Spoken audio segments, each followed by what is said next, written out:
Hola, muy buenas tardes. Mi nombre es Arnulfo Rosales Quintero.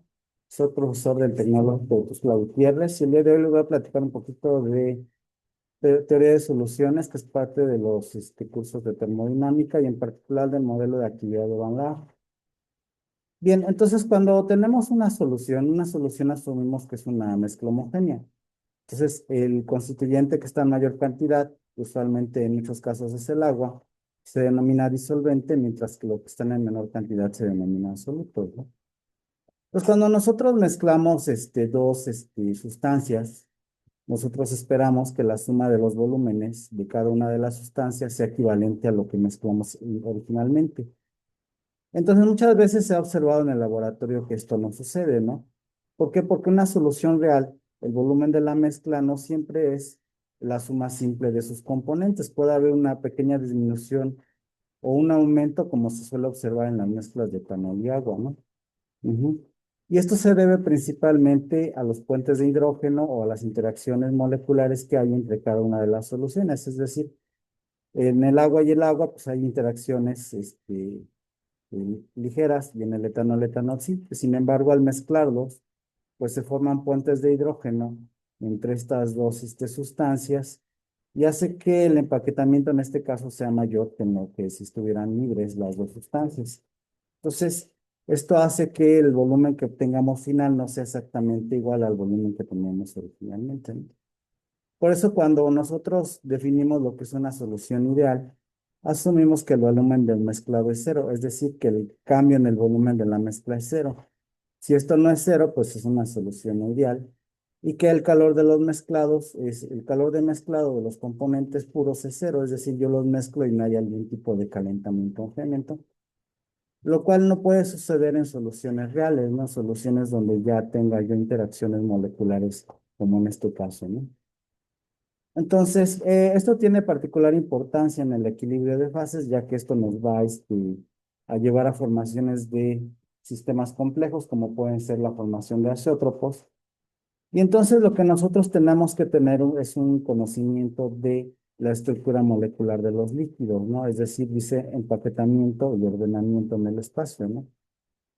¿Por qué? Porque las moléculas que nosotros manejamos en los laboratorios, pues tiene un volumen y un área superficial. Pues cuando entran dentro de una solución, pues estos tienden a reorientarse y empezar a formar ciertos puentes de hidrógeno, ¿no?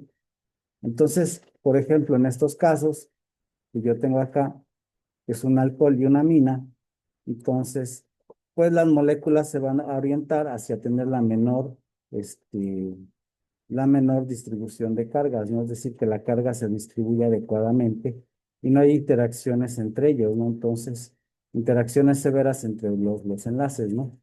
Pues puede hacer, por ejemplo, en este caso, que los puentes de hidrógeno se empiecen a formar con los oxígenos del alcohol y los nitrógenos de la mina, ¿no? Entonces, esto va a hacer que se reordenen las moléculas, se orienten de determinada instancia y entonces empiezan a causar ciertas no idealidades de la solución ideal, ¿no?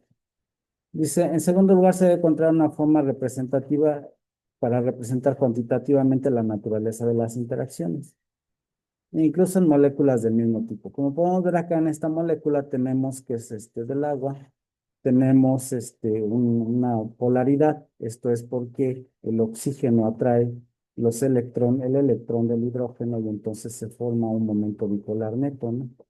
Entonces, todos estos interacciones moleculares de fuerzas de dispersión de London, donde se distribuyen la carga electrónica en los átomos, de formación de puentes de hidrógeno, de el fenómeno de aromaticidad, pues va a tener un impacto sobre la formación de mi solución, ¿no? Y entonces va a haber determinados problemas para poderla modelar matemáticamente, ¿no? Entonces, y esto es particularmente complicado porque pues la teoría de las fases líquidas no está totalmente desarrollada, ya que pues bajo ciertas condiciones pues se comporta como un sólido o como una fase gaseosa, es decir, ¿no? Como un estado intermedio entre las dos fases, ¿sí? Bien, entonces para poder empezar a modelar este tipo de sistemas partimos del equilibrio, perdón, del potencial químico, ¿no? Entonces, una solución ideal con su vapor a una temperatura fija para cada componente, la condición de equilibrio de que el potencial químico es igual al potencial químico de vapor. Y si el vapor es ideal, entonces para el líquido podemos formular esta expresión, ¿no?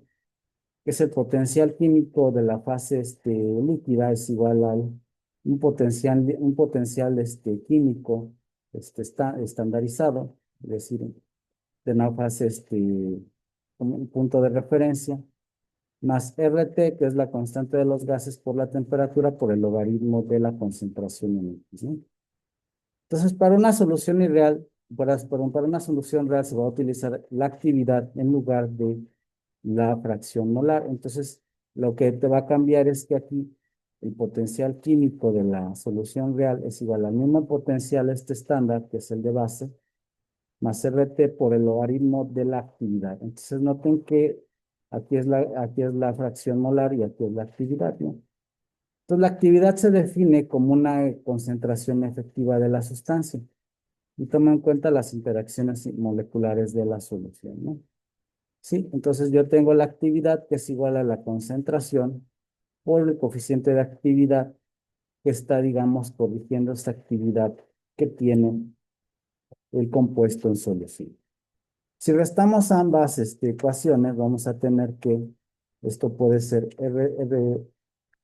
potencial, el potencial químico menos el potencial químico de la solución ideal, ¿sí? Menos el potencial químico de la fase ideal menos el logaritmo, ¿no? Entonces yo a esto lo puedo reescribir como A sobre XY, por propiedades de logaritmos, ¿no? Y entonces ya tengo una ecuación donde ya puedo relacionarla con el coeficiente de actividad, ¿no? Sería el coeficiente de actividad, sería A sobre XY. Y si yo lo despejo, pues ya tendría yo una ecuación similar a la que tenía previamente, ¿no?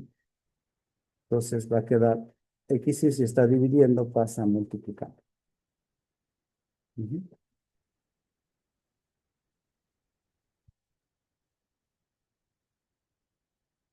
¿Sí? Entonces noten que son muy similares estas dos expresiones, ¿no? Donde el coeficiente de actividad pues está corrigiendo la concentración para que sea una concentración, digamos, efectiva, ¿no? Entonces, si yo sustituyo esta relación con el coeficiente de actividad, pues ya me queda esta ecuación, ¿no? Que es el potencial químico de mi solución real igual al potencial químico ideal más el logaritmo del coeficiente de actividad, ¿no? Que aquí se denomina como un factor de ajuste que cuantifica cuando una mezcla real de sustancias se desvía del comportamiento ideal. Entonces, el coeficiente de actividad me está expresando la desviación del comportamiento de la solución con respecto a la solución ideal, ¿no? Entonces, el coeficiente de actividad, pues, está influenciado por diversas características físicas, por ejemplo, la fuerza iónica, que es una medida de concentración de iones, es decir, si yo tengo diversos iones en mi solución, entonces toda esta fuerza iónica que está expresada por esta ecuación, que es un medio de la suma de la concentración, por la carga iónica, pues se va a modificar dependiendo del número de sustancias que tenga y de la carga iónica de cada ion. Ya sea que tenga un ion o que sea en solución, de todas formas, todos los compuestos tienen una carga iónica, aunque no sean iones, mínima. Y entonces toda esta fuerza iónica se va a ver influenciada por la mezcla de estas sustancias, ¿no? Por la carga de los iones, ¿no? Dice, entre mayor carga suelen tener coeficientes de actividad más bajos, especialmente altas fuerzas iónicas, ¿no? Entonces, si das cuenta, por ejemplo, tenemos el átomo de litio, por poner un ejemplo, y cuando le quitamos el electrón, el átomo de litio, digamos, se vuelve un poco más pequeño, ¿no? Y eso hace que, pues, cambie en solución su coeficiente de actividad, ¿no? Ujú. Dice tamaño de ion, el tamaño del ion hidratado influye, iones más grandes tienden a desviarse menos del comportamiento ideal, ¿no? Entonces, cuando se ioniza una sustancia, por ejemplo, aquí el sodio se le quita un electrón, entonces su radio atómico disminuye, ¿no?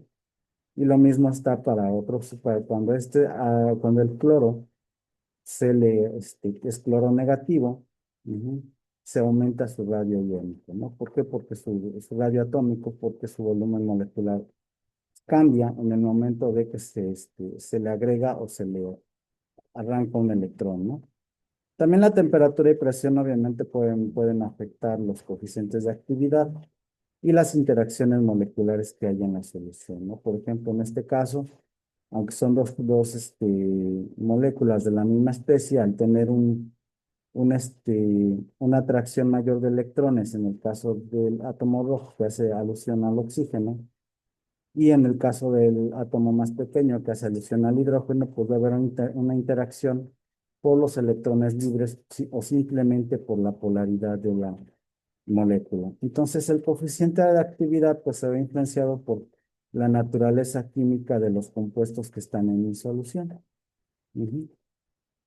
Entonces, para definir ya los coeficientes de actividad de una forma que yo pueda hacerlo cuantitativamente, pues se hace a partir de la energía libre de Gibbs, entonces en exceso. Entonces, cuando yo formule la energía libre de Gibbs en exceso, calculo mi derivada y voy a poder obtener mi coeficiente de actividad, ¿no? Y también esto tiene una relación de aditividad, ¿no? Entonces, una vez que yo formule una energía libre en exceso bajo ciertas características empíricas o ciertas características teóricas, pues voy a poder modelar mi solución no ideal. Entonces, G en exceso solo aparezcan parámetros binarios, ¿no? Esto es importante porque, bueno, si aparecen más parámetros, va a ser más difícil de poder modelar mi sustancia y voy a necesitar hacer más experimentación para obtener los datos, ¿no? Entonces, además me permite hacer la extrapolación a mezclas ternarias perdón, soluciones ternarias, soluciones multicomponentes, ¿no? Bien. Entonces, en particular, el modelo de actividad de Van Laar es un modelo de actividad que se utiliza para describir la desviación del comportamiento ideal en mezclas líquidas, ¿no?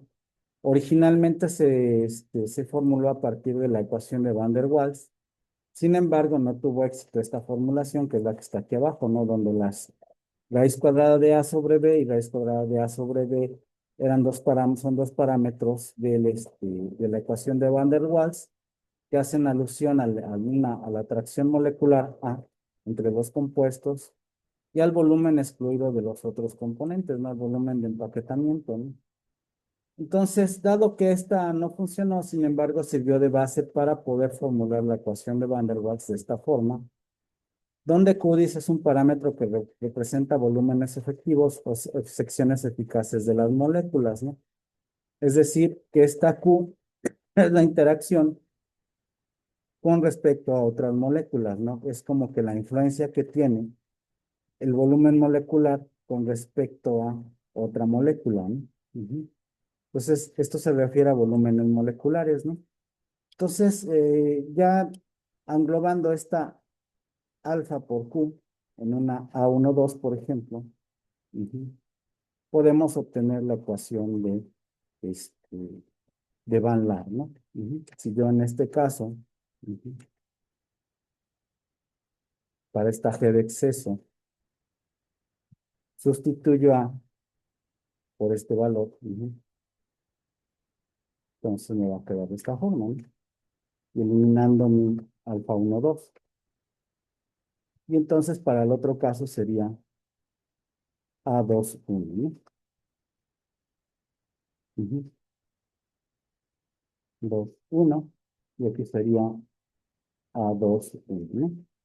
Ajá, que es la ecuación que tengo abajo, ¿no? Entonces, esto está basado, pues, ya para hacer obtener los parámetros, pues hay que usar datos experimentales, ¿no? Por eso se le denomina semi-empírico. Y está basado, les decía, en que esta Q, pues es la influencia que tiene la molécula sobre las moléculas adyacentes a una solución. Y esto, bueno, pues es parcialmente verdadero porque lo que no engloba esto engloba solamente como la influencia del volumen, no engloba alguna interacción molecular que pueda llevarse a cabo como las que les platiqué previamente, pero ha tenido éxito para modelar determinadas ecuaciones, ¿no? Este tipo interacciones, ¿no? Bien, entonces también se puede, pues ya una vez calculando las derivadas, obtengo esta ecuación para los coeficientes de actividad. Ujú. Y yo las puedo reordenar para que tengan esta forma, ¿no? Es decir, si yo divido entre A1, 2, pues aquí me va a quedar 1, por ejemplo, en este caso, me va a quedar A2, 1 entre A1, 2, ¿no? Ujú. Que es la ecuación que tengo aquí abajo, ¿no? Por poner un ejemplo. Entonces, hay varias formas de las que se puede poner esta ecuación. Una de ellas es la que voy a resolver en el ejemplo, ¿no? Entonces, en este ejemplo dice, calcula las desviaciones para el sistema tolueno-butanol se pueden representar con el modelo de Van der Waals. Dice, suponiendo que se cumple la ecuación de Antoine para la fase gas, calcule la composición azeotrópica a diversas temperaturas. Si se dan cuenta, esta ecuación pues es la misma que yo tengo aquí previamente, ¿no? Solo que en función del logaritmo base 10, ajá, y en función de A y B, ¿no? Entonces, si yo quito elevo este al cuadrado, pues ya me queda x a 2 al cuadrado, ujú, x 2 al cuadrado y a 1, 2 me queda arriba, ¿no? Ujú. Entonces es muy similar, perdón, no similar, es la misma ecuación. Entonces lo que nos pide este problema es calcular las composiciones azeotrópicas, ¿no? Entonces recuerden que un azeótropo es cuando tengo una sustancia, entonces este es el punto donde la composición de gases es igual a la composición de líquido, ¿no? Entonces podemos tener este tipo de azeótropos de punto de ebullición mínimo y de punto de ebullición máximo, ¿no? Ajá, donde aquí en este punto y en este punto, pues es donde las composiciones de líquido y gas son las mismas, ¿no? Ujú. Por ejemplo, aquí tenemos otros ejemplos de isótopos de temperatura mínima y de temperatura máxima, ¿no? Entonces, en este punto les decía, pues la composición de X es igual a la composición de Y lo mismo en este punto, ¿no? Entonces, vamos a ver.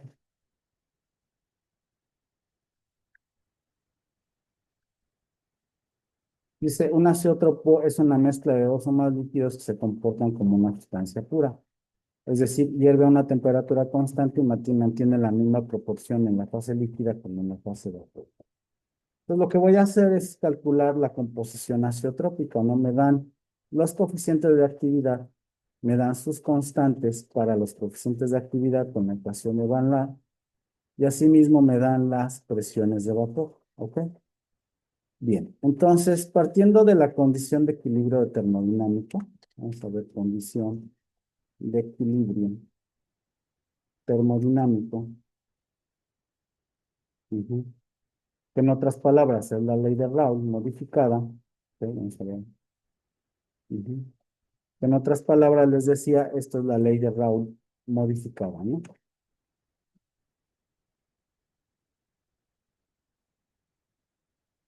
Modificada. Ujú. Modificada porque tiene el coeficiente de actividad multiplicado, ¿no? Entonces, yo la puedo despejar de esta forma, ujú, para obtener XY sobre Y, ¿sí? Igual a PSAT, Y, fracción del gas, sobre perdón, coeficiente de actividad entre la presión. Y recordemos que les decía que la condición de azeotropía es que los dos compuestos tengan la misma composición en el punto, ¿no? Si eso es cierto, entonces esto va a ser igual a 1, ¿no?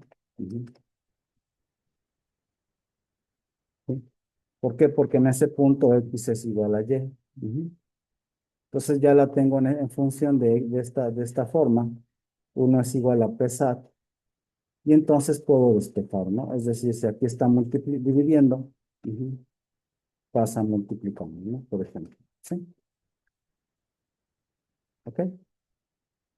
Entonces, yo sé que tengo logaritmo de P, sacando logaritmos en ambos lados, va a ser 10.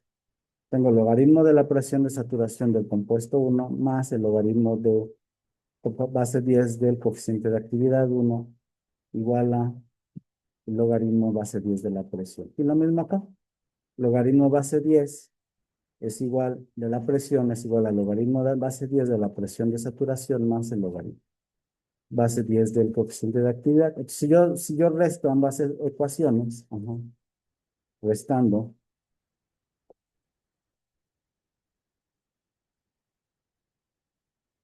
¿sí? Restando ambas ecuaciones.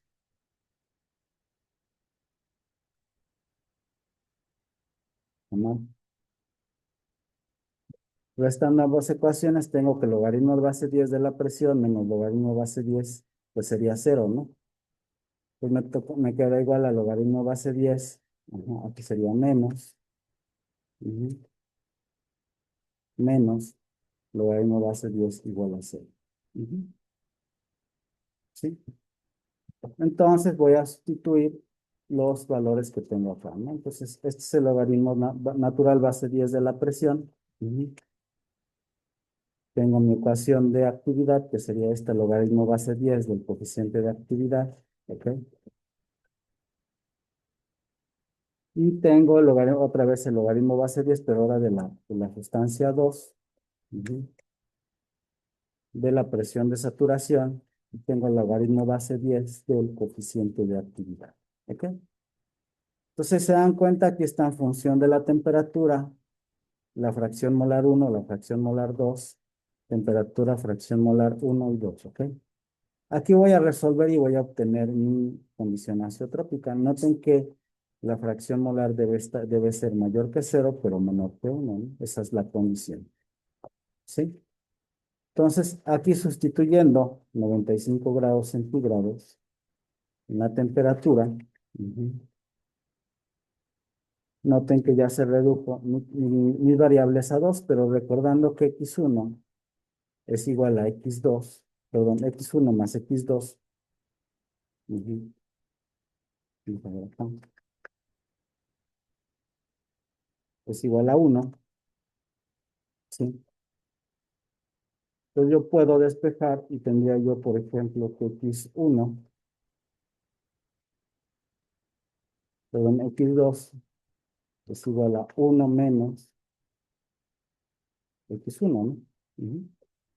Y entonces ya tendría yo una ecuación con una variable. Entonces, ¿qué es lo que voy a resolver a continuación? ¿Ok? Entonces tengo mis valores de A y de B. Vamos a ver. Está, van a estos acá, ¿no? Ujú.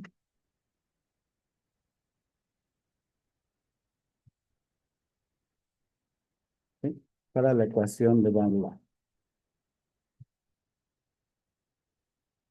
Sí, tengo punto 38 y punto 55, que son mis constantes de Van Laar. Tengo mi temperatura, que es 95 grados centígrados. Ujú. Y sé que x2 es igual a 1 menos x1, ¿no? Entonces vamos a ver. Aquí sería 6.95508 más 1345.087 entre la temperatura más 219.675, ¿no? Vamos a ver si voy haciéndolo bien. Ujú. Ahorita vamos a ver cómo es. Entonces aquí es 8.1965.9. Ujú. Y aquí es 1781.719. Me equivoqué. Otra vez, 1781.719, ¿no? Y aquí abajo es 217.675, ¿no? ¿Ok?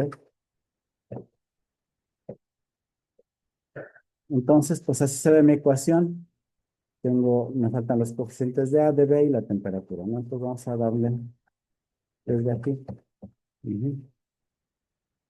Y así ya sale mi ecuación, ¿no? Entonces, graficada, pues ya se ve que mi solución está entre 6.650 y punto 7, ¿no? Entonces vamos a ver cuánto nos sale. Si le damos solucionar, es punto 72, ¿no?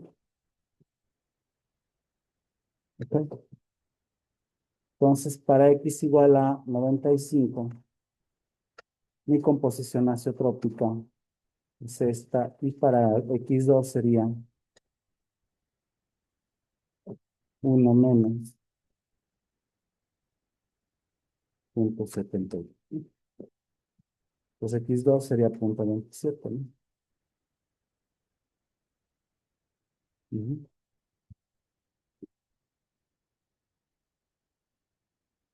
Ok, ok. Entonces, esta sería mi composición azeotrópica a 95 grados centígrados, ¿no? Sería composición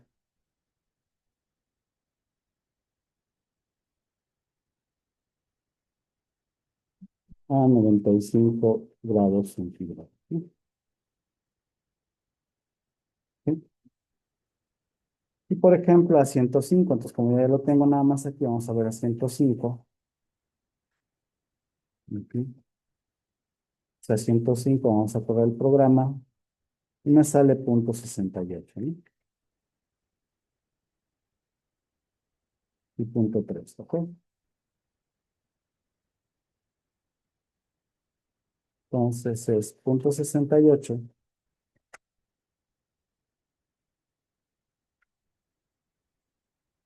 y mi composición x2 sería 0.31, ¿no? Ujú. Y esa sería mi composición azeotrópica a 105 grados centígrados, ¿no? Bien, esto entonces lo hice con la ecuación de Van Laar. Ya no hice para las demás presiones. Vamos a ver nada más para 140 cuánto sale si es que aún sigue habiendo azeótropo. Entonces notamos que sí que es 0.5, 0.54, perdón, y 0.45. Es decir, el azeótropo se va moviendo hacia la mitad del diagrama de fases, ¿no? Ujú. Sí, el azeótropo se está moviendo en esta dirección. Entonces, así es como se calcularía el azeótropo con la ecuación de Van Laar.